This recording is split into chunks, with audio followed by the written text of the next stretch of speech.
Hello everybody, welcome to the TriStar Gym channel. Today's episode, I'm fighting this behemoth, a 6'9", yes, a 6'9" grappler. I don't know where they found this man. He might be a remnant from the prehistoric era. I don't know, but he's actually absolutely the biggest, tallest human being I've ever trained with, and he's a very seasoned grappler. Actually, you guys are gonna see he's actually quite good. If I remember correctly, he told me he was a purple belt, and he competes regularly. He's very well seasoned in jiu-jitsu as well and wrestling. So let's get the show on the road. My partner's trying to dig in an underhook. He's trying to snap me down. I'm able to catch his neck here and catch him in a snap down. Whenever you're putting pressure on a taller man's frame, like so, okay, front headlock is great. Why? Because they're carrying more weight than the average Joe. Why? Those long levers are actually working against them right now. Having head control, front headlock control is a fantastic option against a taller man. Just not easy to get because, of course, they're so tall. You can see my partner here. He's trying to grab one of my feet. Look at this reach he has. It's incredible. My foot is as far away as possible, and he's still able to grab onto it. It's quite astonishing. You know, it's kind of a weird reaction. Most people don't try to do what he's doing right now. And you can see that I'm using my right leg here. This is what we call a staple. Okay, so you can see that my foot is kind of stapling his leg. So my knee here, my right knee, and my right foot is stapling his leg down to the mat. Okay, so this is what we call a staple. This is really, really powerful. Okay, whenever you're attacking the turtle, make sure you implement the staple. Now, sometimes I use my far leg to staple. I review that in Attacking the Turtle Made Simple. Make sure to check that video out at jujiclub.com. Check the description out to get 50% off anything at jujiclub.com. Guys, those are the best videos for the best price you can find on the internet. There are world-class techniques for the absolute best price. Check out jujiclub.com. Get 50% off. Check out the promo code in the description. Okay, guys, watch here. I'm attacking my partner in turtle. This is one of my absolute favorite moves. Okay, this is a great camping position. I'm pulling on the ankle with one hand, and I'm pushing with my hips in the opposite direction. Okay, this is what we call counter pressure. I'm pulling in one direction, and I'm pushing in the opposite direction using my hips. I'm creating tension, guys. Whenever you apply counter pressure to your opponent's body, you're creating tension. Okay, when you create tension, that equates to control. You could see my partner here. He just tried to kind of like come up, okay? Or maybe he was trying to roll here. I think he was trying to roll in this direction. He was trying to Granby roll. But that tension, as soon as he rolled, you saw that this pull here and this push slowed him down. It kind of blocked him, okay? I'm going to rewind right now just so you guys can see that. It was very subtle, okay? I want to see if you guys can pick it up. I'm going to rewind here. I'm going to rewind. Watch here, okay? My partner's kind of totally flat. I'm going to move frame by frame here. Watch my partner. He's going to try to create a roll here. Look, as he creates a roll, look how that tension blocks him. Okay, so I'm kind of sprawling. You saw my left foot kind of come up in the air. I'm totally blocking him from rolling. Now, if he rolls, it's going to happen, but it's going to be really slow. Watch how my partner is going to start rolling. As he rolls, this is also really important. Okay, you can see that I'm windshield wipering my feet. Okay, my toes go up to the ceiling.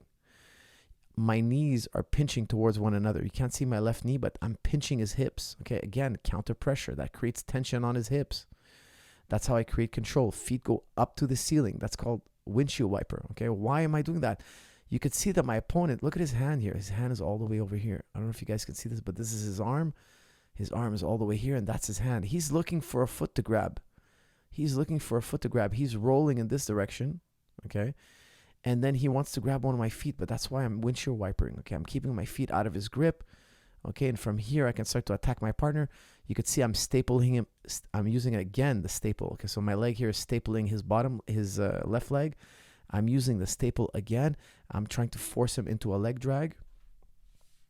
Let's see how my partner is going to react. I'm forcing him into a leg drag. He's going into a K guard. He's trying to spin upside down here. He accidentally gives me a little kick in the head. Then we start again here. We're just going to tap and let him go. I'm going to ask him to start again. So here's trying to go to K-guard. I'm blocking his legs.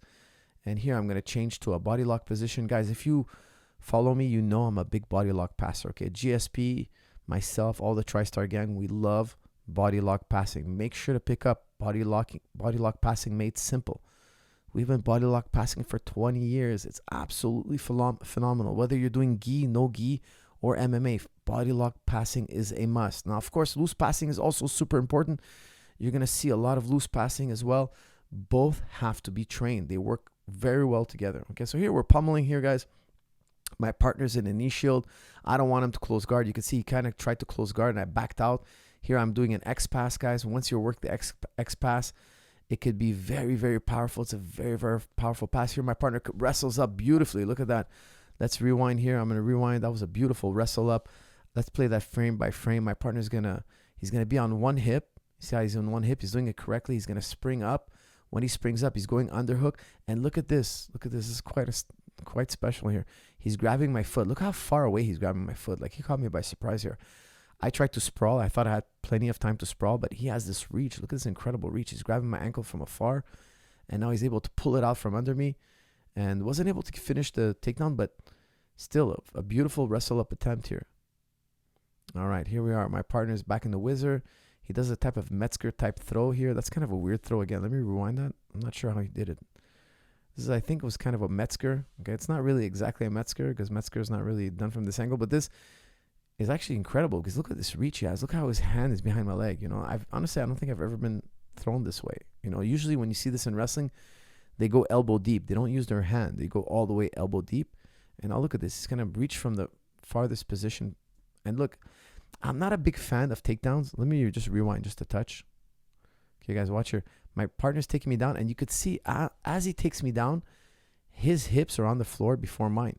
I'm not a big fan of takedowns that do this, okay? If you ever do a takedown and you notice that your hips hit the ground first, in my opinion, even if you get your opponent down, you're never going to be able to hold him down. He's just always going to scramble up, okay? Now, I'm not sure if I scramble up here or not, but generally speaking, I never put my hips down before I get my opponent's hips down. I have to get my opponent's hips down to the ground, and I want to get my knees and upper body over his body. I don't want my hips on the floor, okay? So here, I'm kind of scrambling. He kind of caught my leg here. We kind of bumped into GSP here. You see, we kind of bumped into GSP here. So you don't want to wrestle on this side of the fence, guys. He'll get mad at you. He'll crush you. So we're gonna wisely scoot away here, get out of GSP's zone, and that way we can lift the grapple another day. Okay, so here we go. Me and my partner were wrestling again. He's doing Uchimata attempt. He kind of sits to guard here. Again, here I'm doing my headstand pass, which I love. Here, I'm not going to be able to get it here. My partner's legs are very long. They're following me through. Another X pass. Okay, I love X pass. Hip bump, reverse guard. Reverse body lock pass. Okay, this is great. Okay, I love reverse body lock passing. Okay, I'm rewinding here. Guys, you see this this sequence is a classic sequence. Okay, so here I'm doing X pass.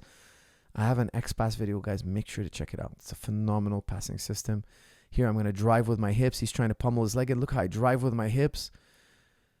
When you drive with your hips, guys, and your partner still has the flexibility and mobility to stop you, look how I'm going to just flow into a reverse body lock. Okay, so I'm here. I'm going to go into a reverse body lock. And now from reverse body lock, I'm going into mount. That's going to secure mount. Okay, it's a beautiful transition. It's a classic jiu-jitsu transition. Okay, this is not unique to my style or anything like that. This is all classic jiu-jitsu. It's tried and true style jiu-jitsu, and I absolutely love it. Okay, guys, here you could see I'm not really trying to mount my partner, okay? I'll tell you why, because you can see he's got crazy long legs, okay? You see these crazy long legs? If I mount him, he's going to leg lock me, okay? Or he's going to escape quite easily. He's got freakishly long legs, okay? I don't know how long his legs are, but it's freakishly long. You could see that I'm trying to wrap a triangle around his legs. I teach this in Mount Made Simple, okay? It's really important, okay, guys? So my Advanced Basics Mount video, check it out. I teach you how to Senkaku mount, okay? Senkaku mount just means triangle mount. I often call it Khabib time here. You can see, look, I'm trying to triangle my legs around his legs. Okay, I don't want to mount him. I don't want to sit on top of his hips. I want to lock his legs together and make it very difficult for him to escape. Okay, so that's the whole game plan here. Because my partner's still fresh and he's still strong. And you could see that if he shrimps out, I'll just keep trying to pass his half guard. But I don't want to get leg locked. Like if I mount him, and you're going to see me now, I'm mounted completely. Here, I'm in danger of being leg locked. You can see that he's already starting to frame here. Look, his frame is already there. If he picks my hips up right now and he gets this knee inside, I'm going to be in a lot of trouble.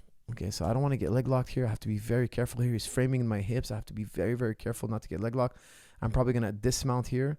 Let's see. I'm not sure what I'm going to do here. I don't remember exactly what I did, but usually I typically dismount and I go into a triangle on top of the legs.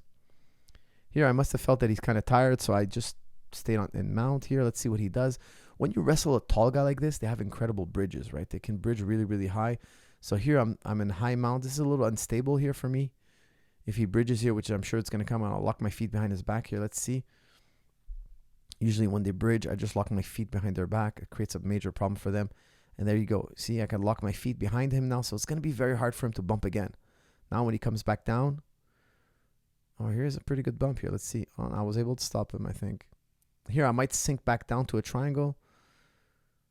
Yeah, so you can see that my foot now, this is really important. Again, I teach this in Mount Made Simple. Look how my foot is blocking his calf, okay? It makes it very difficult for him to bridge because he can't get his foot on the ground. You can see that the sole of his foot is no longer on the ground. And you can see that now because he's on his side, I'm going to go into a side choke. Okay, this is really powerful stuff. Very, very difficult choke to deal with. So now I'm going to climb up. Now it's safe for me to climb up. You're going to see me do the side choke here. You're going to see my right knee slide up behind his neck. There it is. My right knee slides up behind his neck. Guys, the side choke is super ultra powerful. Okay, you guys saw the Rutulu brothers in 1FC. They both won by submission and they both used side choke. Okay, so for the last year, this choke has been getting very, very popular. It is incredibly hard to withstand. You're going to see guys tap immediately. Okay, when I get caught in side choke, I tap immediately. It's so tight. It's painful and it's tight. It's, in my opinion, the best choke in jiu-jitsu. It's a choke that I do almost every single day, and I absolutely rely on it. I trust it more than any other choke right now, even more than the rear naked.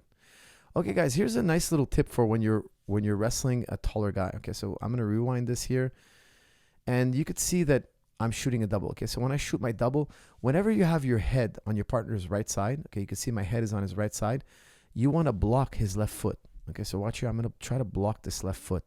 If you're fighting a tall guy, you could see he doesn't need to sprawl, okay, because he's so tall. I can't lift him off the ground. It's going to be very difficult. I have to trip. Okay, so I'm just going to play this here nice and slow so you guys can see the trip. Look how I'm going to trip. Look how I'm using my right foot to block his leg, okay? You guys, hopefully you can see that clearly here. I'm blocking his leg, okay? So I have my head on one side, and I have to block his leg on the other. If you don't block his leg on the other side, guys, it's going to be very hard to get him off his feet. When they're this tall, you need to block the leg, because you can see here he collapsed. As soon as I blocked his leg, it started to collapse. And here he did a great job butterfly sweeping me here. This is very good. You can see that I'm putting my knee inside.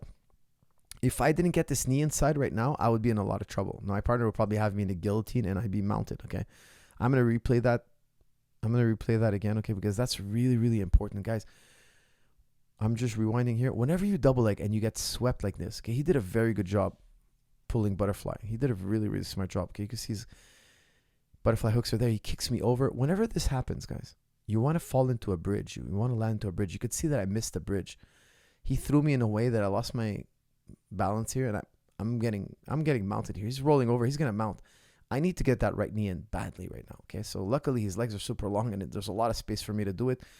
And I do a lot of stability ball training. I'll do a lot of strong and stable knees, which is a lot of stability ball work, which helps with mobility. There's a lot of mobility training in that. And you can see I have a lot of flexibility in my legs. I could pummel that knee inside my chest quite comfortably. Okay, now for here, you could see, look at this grip I'm trapping on his leg. Okay, this is Pato inspired. I watch a lot of Pato. For those of you who are really deep into grappling, you know Pato is one of the best pound for pound grapplers in the world. And he does a lot of locks like this. Okay, so you're going to see I'm going to kind of like underhook his leg here. You can see I have an underhook with my left arm here. And I have my basic ashigarami. And now I'm going to create just like a spiral in this direction. Okay, I'm going to torque his leg in that direction. Okay, it's really like Pato-ish. I watch Pato a lot, and I find that he's always doing these kind of like torquey like leg locks, which I love, absolutely love. They're really reliable. Okay, so here we finally got I got my partner's hips on the ground. Okay, I'm just rewinding here. You can see his hips are off the ground. I'm going to flow into ashigarami. From ashigarami, guys, I'm going to start cranking his leg. Watch how I crank his leg here. I lock my hands together. I start to torque on his leg, and you're going to see his hips have to collapse to the ground, or else he's going to break his leg. I'm going to break his leg, okay? Now that his hips hit the ground, look how I'm going to get into a leg lock battle. Don't forget, guys, whenever you're leg locking somebody, they can leg lock you right back. Don't ever forget that, okay? If you're a leg locker or you aspire to be a leg locker, look at my leg. It's trapped. He could leg lock me just as easily as I can leg lock him. Whenever you go for a leg lock, don't forget, your partner can also leg lock you back. Okay, so watch what I do. Okay, I'm immediately going to go into a cross ankle. You could see that because my right foot is in danger, my left foot now is going into what I call the cross ankle escape. Okay, so you just take your other foot and you stick it in his tailbone or his hamstring, the back of his hamstring. I have a video on the TriStar Gym channel showing exactly how to drill this. Okay, so check out, type in TriStar Gym, Coach Zahabi, type in leg lock defense or cross ankle escape, and you're going to see a video, a great video. I've been using, I probably shot that video five 5-10 years ago. Okay, and I still use. You could see I'm always using cross ankle on a regular basis. I'm not even the least bit worried of getting leg locked here because my knee line is escaped. Okay, so I'm just completely safe here. Now look, his legs were dangling. I was able to reach for his, and here it is. I'm gonna leg lock him. Now, guys, when you leg lock a really tall guy, and you won't see this often, you have to bridge on their hips. Okay, put your feet on their hips. You could see that it's very difficult for me to control the knee line because his leg is so long. For me to grab the head of the snake here, for me to break this ankle, I need to put my feet on his hip. Okay, so this is very, very, it's very rare that you're going to need this. It's only when you wrestle really taller guys, okay?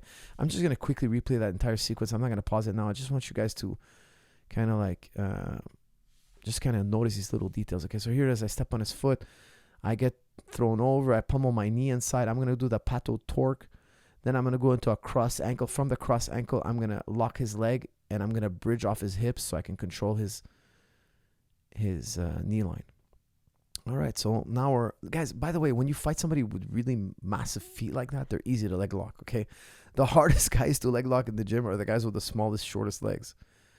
The shorter legs with the smallest feet are the hardest guys to leg lock, okay? So believe me, when they have long legs and they have giant feet, go for the heel hook. It's a lot of leverage, okay? Those feet, it's like grabbing a kimura on the foot. It's insane. All right, here I have a body lock. My partner here is trying to kind of like work that underhook, so I can't really get a good body lock on him. And here I'm going to shuck him down to the mat. I'm going to kind of pass to side control here. I'm trying an armbar here. I'm trying to break his arm here. This is a great submission, not because it's the most powerful submission, but because it doesn't compromise position. Okay, so if I were to miss this armbar, I would still be in side control. There, he tried to use his left arm to defend his head here. I show this move quite a bit, so I'm just going to glance over it. I love this armbar because it doesn't compromise position, and you can see that my left leg is over his head. He's going to try to remove that leg. When he does, I'm going to go into a lat trap. Guys, I've showed the lat trap so many times. Today, I'm just going to skip over it. Here it is, guys. He's on his side. Whenever your partners go on their side, there's only one answer now. There's only one answer. What is it? Side choke. You guys are going to get a good look at the side choke. He's trying to do the telephone escape counter. It's not going to work against side choke, guys. I'm telling you, side choke is the choke. It's crazy strong. It's like a rear naked choke, but you're doing it from the side. It's crazy. I know it looks like it doesn't work. It's insanely powerful. Have I told you guys how much I like this choke? People tap instantly. It's just vicious. Okay, I'm just telling you guys, it's vicious. Trust, drill it. I have a video also recently, maybe in the last 2 months. I released a video just showing the side choke. It's a beautiful maneuver. Okay, so guys, check that video out on the TriStar Gym channel. Okay, let's see what happens next here. I'm trying to take my partner down. It looks like I'm going to shoot a double here. There it is. There's the double leg. I lift, knee ride, and take him down to the mat. Okay, I can tell my partner's really tired now. Okay, so we're here. Watch this double leg. Okay, guys, when you shoot a double leg on a tall guy like this, you got to be careful of darts and anaconda. Look where I put my face. Okay, I put my face in his chest. This is what we call a spear double. Spear double. I don't want my head under his arm. Excuse me. If I put my head under his arm, he might put me in anaconda choke or darce. Okay, so I don't trust tall guys with my neck. Okay, so here I'm going to lift. Here I'm going to knee ride. Watch my right leg here. I'm going to kind of bump him up. I'm going to bump him up at the thigh to kind of put all his weight on his right leg and kind of knock him over and bring him down to the ground. That's also another classic way to double leg somebody. Here I'm putting him in half guard here. I can tell my partner is getting a little bit tired here, so I'm going to probably start tight passing here. Here he's trying to go for a lockdown. You could see whenever they do a lockdown, or like John Danaher calls it the scorpion, I like to pummel my foot inside. Okay, so I like to pummel my foot inside, and then I kind of, you're going to see me walk my foot in this direction. Okay, so I'm going to kind of split my legs open. Okay, watch carefully here. I'm not going to let him put me in a lockdown. He's got really, really long legs. If he puts me in a lockdown, I could find myself in a lot of trouble. Watch my right foot. Okay, so look, I'm trying to open my legs here, and you could see that I'm spreading my legs. Okay, I'm not going to allow him to bring his 2 feet. Look what happens here. I have one leg keeping his foot over on this side, and I have my leg is far away on this side. Okay, I don't want him taking his 2 legs and being able to lock my leg. Okay, so I'm just kind of blocking him. I'm just going to rewind it here. You guys are going to see it. It was really quick. Okay, there it is. Okay, so there it is. Okay, so I'm going to fast forward slowly. Okay, keep an eye on my right foot. Okay, so just keep an eye on this right foot here. Okay, look how I'm going to kind of walk my right foot. Look at my right foot. I have my left foot pummeled under his knee. Watch my right foot here. Look how it's going to start to walk. There it is. It's starting right now. Look, toes. I'm going to dig my toes into the ground. There it is. It's starting to walk. My foot is starting to walk. It's starting to walk. I'm unlocking a scorpion. You can see he's trying to look for a scorpion.